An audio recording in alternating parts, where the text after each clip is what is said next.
Hi, good morning, everybody. I know this is Monday morning. What I'm going to do is pull up a chart and I'll leave it open for you to have something to look at. I did this chart this morning for 327. As you can see, it's Aries rising.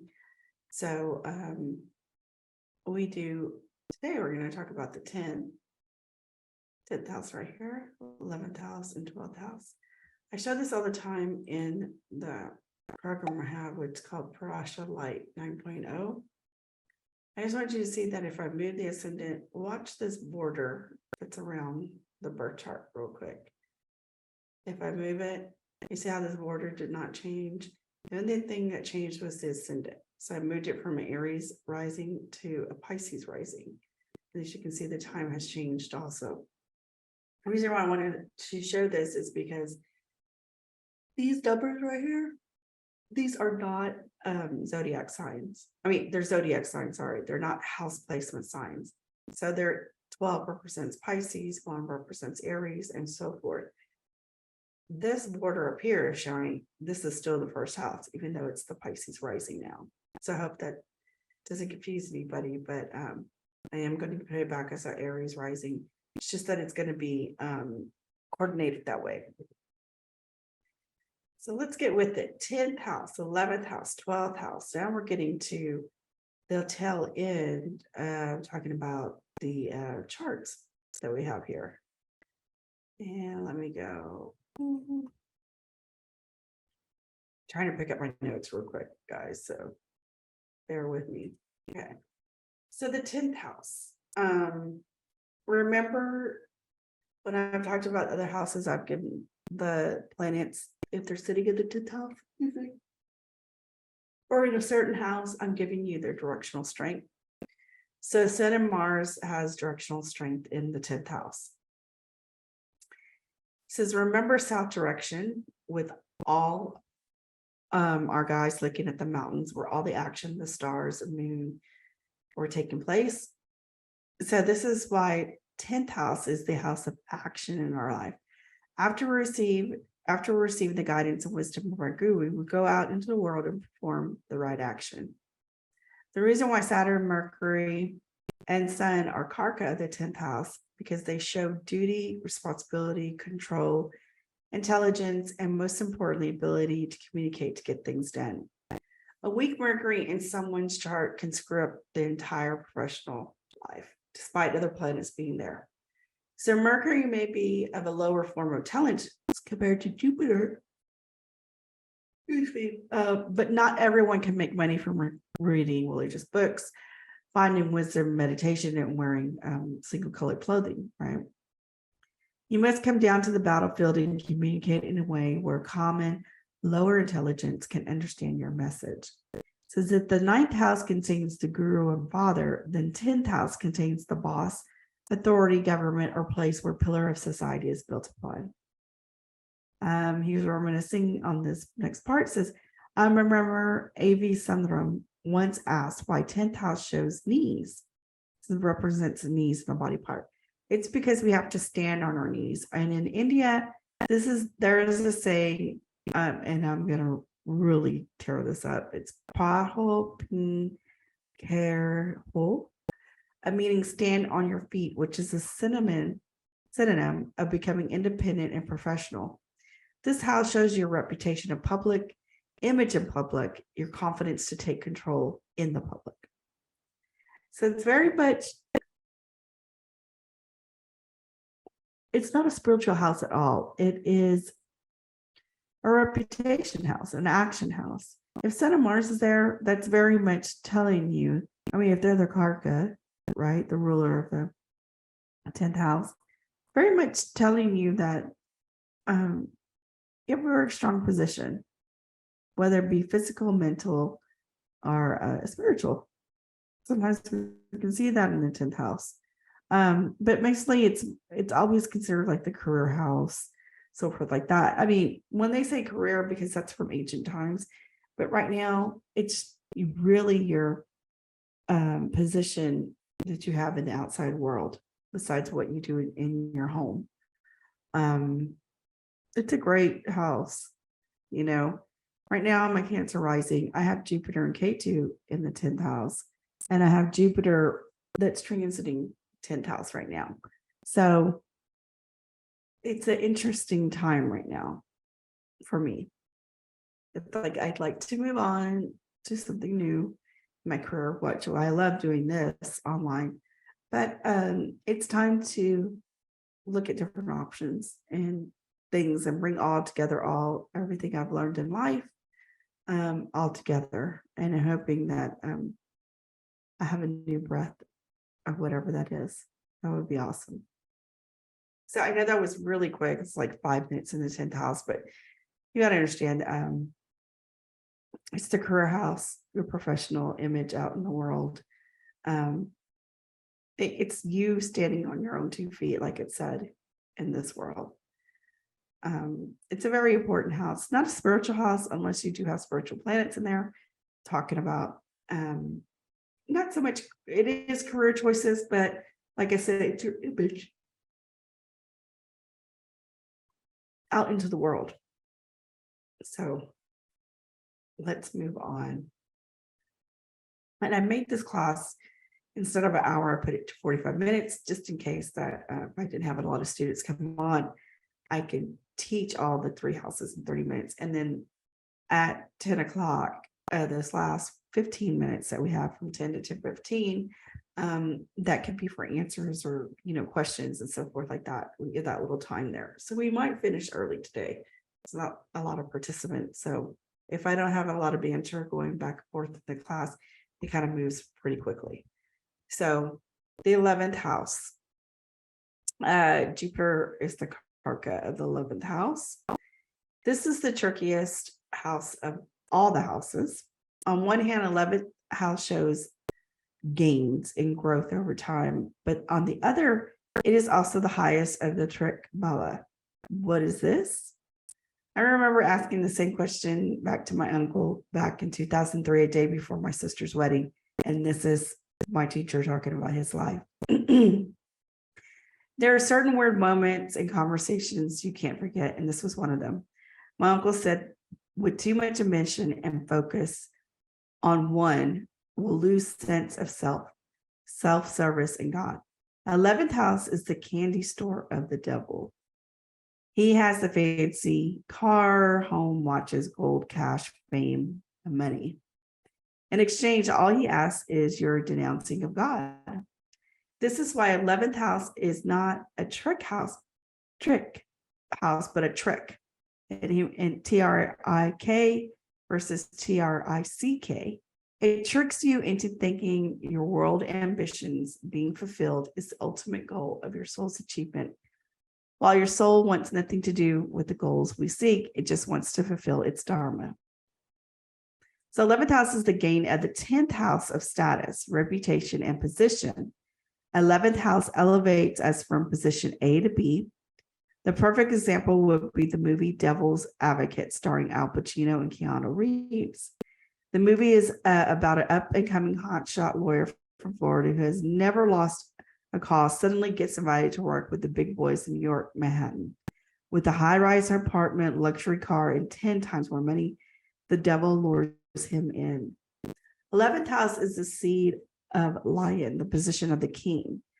11th house is the most important, along a 9th house, which shows gains, money, and success in a person's life.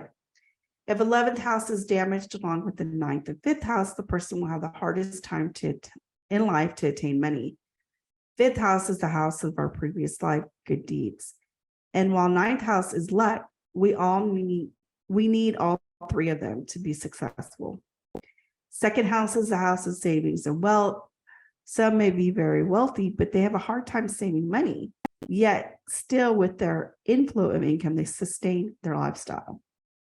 11th house is also the house of the elder sibling. It's the 3rd house younger, but 11th house is older. However, many mistake the 3rd house to be all your younger siblings. And 11th house is to be all our elder siblings, but that's wrong. 11th house is our immediate elder sibling, while 3rd house, immediate younger sibling. You will learn about this if you take his course. He's talking about the house to house lessons. 11th house contains all our hopes, wishes, and desires. It's also the house of large organizations, home of wild animals, NGO, UN, everything of that nature can be seen in the 11th house.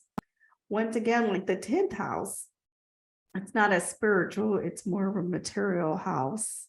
And 11th house, depending on how good your 10th house can be, can indicate how good your hopes, wishes, and desires in the 11th house will be. I hope that makes sense to you. They kind of play off of each other, the 10th and 11th house, which is a good, good system in Vedic astrology, because you can't have a hopes, wishes, and gains unless you have some type of status in this world. And a lot of us have our status through our position at work. And the other thing too, is even if you don't have planets in these houses, you need to look at the transits. You'll get a taste of something, especially when a transit comes through an empty house. You'll actually get the taste of something if a planet that's transiting goes over a natal planet in your house. So I want to reemphasize that also. But the house of games, right? And the 11th house looks at the 5th house, which is the house of fun, entertainment, romance, children, filming, acting. So as you can see, it has a great significance on your life, the 11th house. Everybody wants to know about your honey and your money, right? So we've already gone through some of the houses about relationships. Now it's more about the honey. Well, the money, I'm sorry. Unless you think that money is honey for you. Yes, but as you can see that we're coming to the close of the chart, that you're seeing how intense the chart can be just by the house placements. I mean, they are showing you all facets of your life, whether it's physical, emotional, or mental, and spiritual. I mean, the chart has it all. This is why we all live different paths. We all learn different lessons at different times, and which is a good thing, right? It's a good thing that we go through, but it'd be a lot nicer if you had an easy chart, right? But if you had an easy chart, you kind of would be like a lazy person. These two houses don't like laziness. I mean, they're action oriented, to say the least. So 11th house, large organizations, elder sibling, house of gains. Okay. Now we're getting to the 12th house, and Saturn looks the directional. It's the karka of the 12th house, believe it or not. So this is a house of it's the house of exit and entry. The soul enters from the 12th house and exit from the 12th house. 12th house is one house previous to our ascendant, which means it's the house of the life our soul previously lived. Once the soul died in past life, and it was able to enter again through the first house. 12th house is a house which is the furthest from your ascendant. It's 12 blocks, 12 miles, 12 kilometers away.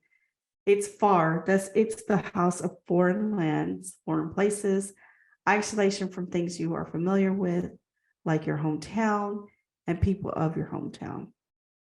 It not only shows foreign lands, but also places that narrow of our comfort, like hospitals, jails, and asylums. Any place that confines you into a place with no windows or no contact with people is the 12th house, like laboratories, monasteries, ashrams, and astronaut space, right? The reason why Saturn is the karka of this house, because Saturn shows you're naked at all times. You came naked with nothing but a body, and there could be times where you may lose everything you know, including the clothes on your back.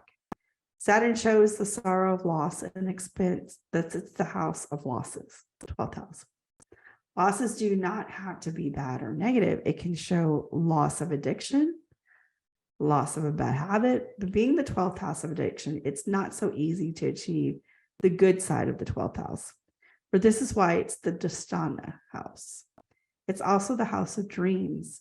It's also the house of bed pleasures. So when you go to sleep, anything happening in your sleep or your bed, it's being shown through the 12th house. A lot of people who have very harsh planets in the 12th house have insomnia. They live with insomnia. They can't sleep. One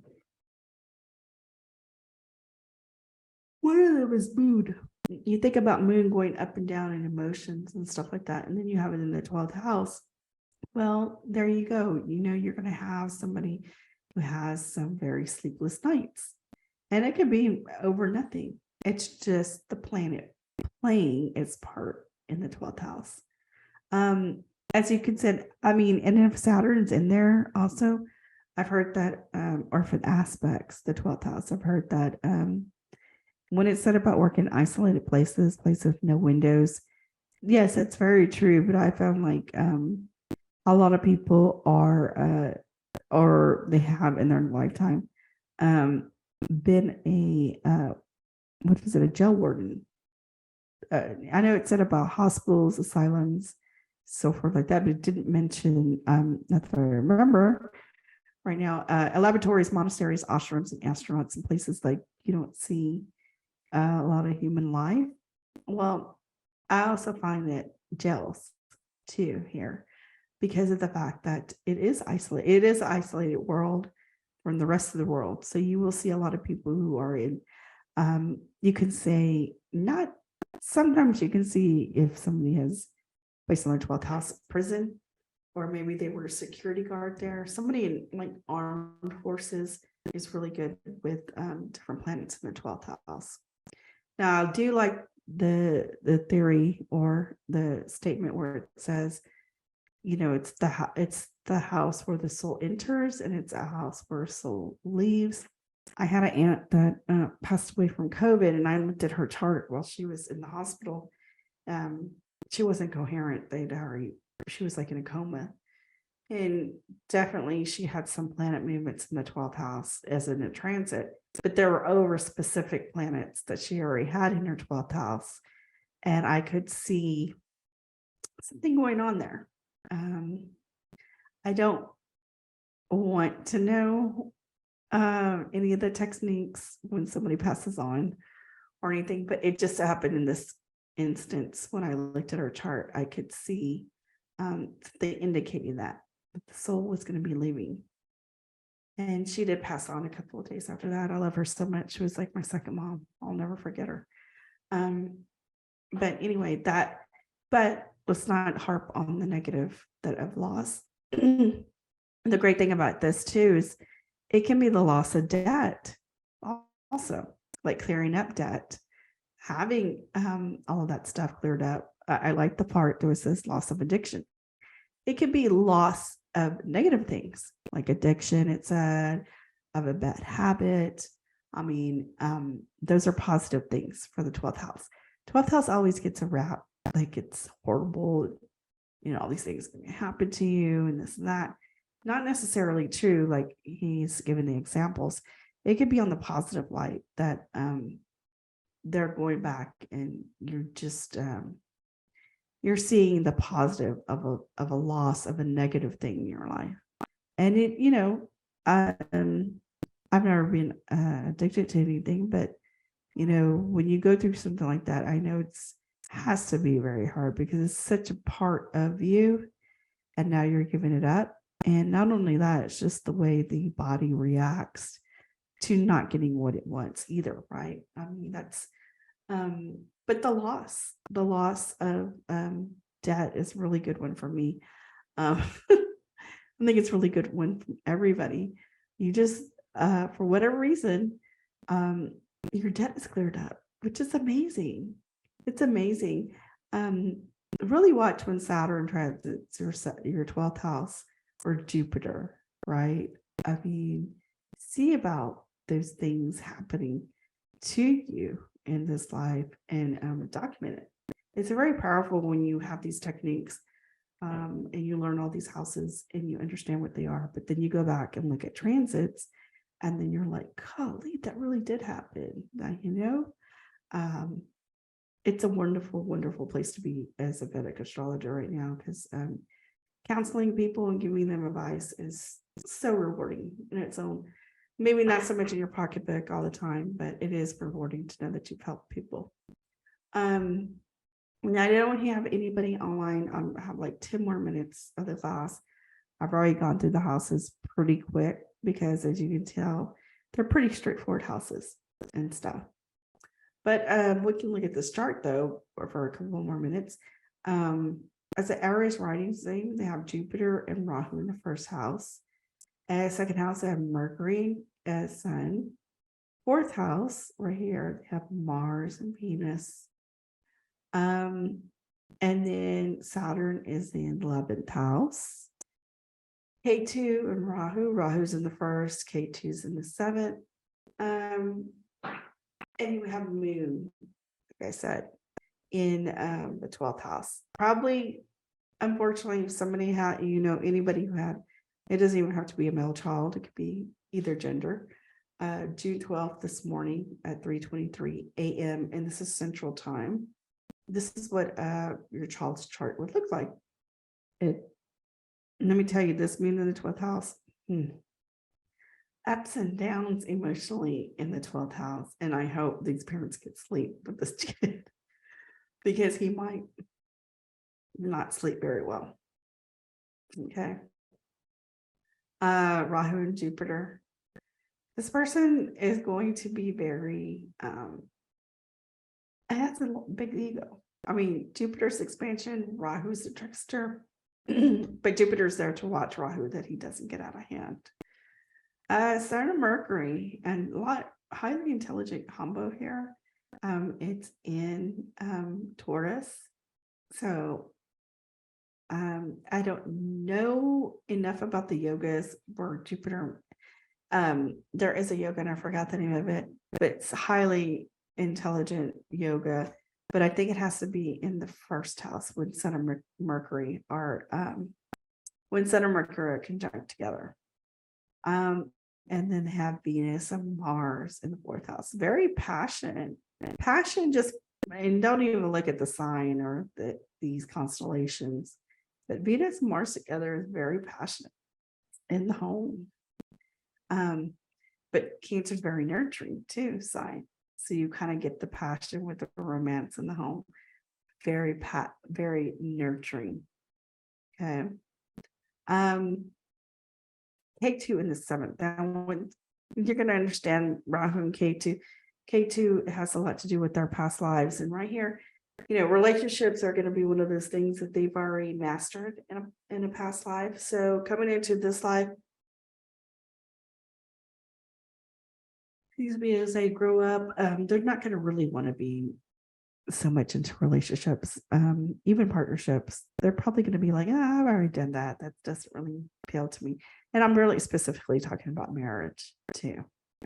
And then they have Saturn in their 11th house. Hopes, wishes, and desires. They're going to be delayed with Saturn there. Their hopes, wishes, and desires in life are going to be somewhat delayed. It's a good placement though, because, there are some things with Saturn in 11th house. Some people have Saturn in 11th house. They boast a lot, as in know-it-alls, and it can rub people the wrong way sometimes. So you got to be leery. Watch out for that if you do have a Saturn in your 11th house. It'll save you a lot of heartache if you already know that about yourself. And you're going to be working with a lot of older people too, because it's in the 11th house of networks, large organizations. So if that's where you live, I mean, they're going to be older people than you, but you kind of have this know-it-all kind of attitude. I only say this because my son right now, he has not an Aquarius, but he just has Saturn in 11th house. He's 25 years old, and it's just like, oh my gosh. I'm 47 already, so it's like I've lived a lot more life than you, and he seems to think that he knows it all. He hasn't seen it all. He hasn't lived his whole life through yet. So anyway, I know I'm cutting this class a little short, about 6 minutes, but without anybody else coming on the class and bantering and maybe doing a chart reading, it kind of goes really quick. So I'm probably gonna have to adjust my other classes just to do 30 minutes. And if it goes over that, then that'll be great. But yeah, so that is the 10th, 11th, and 12th house in the North Indian chart in Vedic astrology. Please come back here to VIVAYA. We have awesome teachers from yoga to Tai Chi to meditation. There was some stuff on hypnosis on here. We have all types of services for different healing modalities. So please check us out. There is a membership fee, and that'll be on the page once you go into the website. I do know that they're trying to lure in, not lure in, that's such a bad word and stuff like that, but they want to help. We want to help people, and if you know people that are stressed out, need stress management tools, and they don't know where to go, we're here for you. We offer all those things, and it works miracles in people's lives. Believe me, we don't take enough time to do 30 minutes for ourselves, even one day, set aside one day out of the week, especially moms. I'm really partial to women playing all these roles and not getting enough time to really think about what they want to do and really reset themselves. This could be a perfect opportunity, especially with our 2-week trial membership free, to get started somewhere. Once you get started, then you start feeling accomplished on something. But that's my class for today. I'm going to be teaching this the rest of the week. So please come and join again. If you don't remember everything that was said in this class, I am teaching for the rest of the week at the same time. So anyway, I will let you go, and I hope you have a blessed day. Thank you.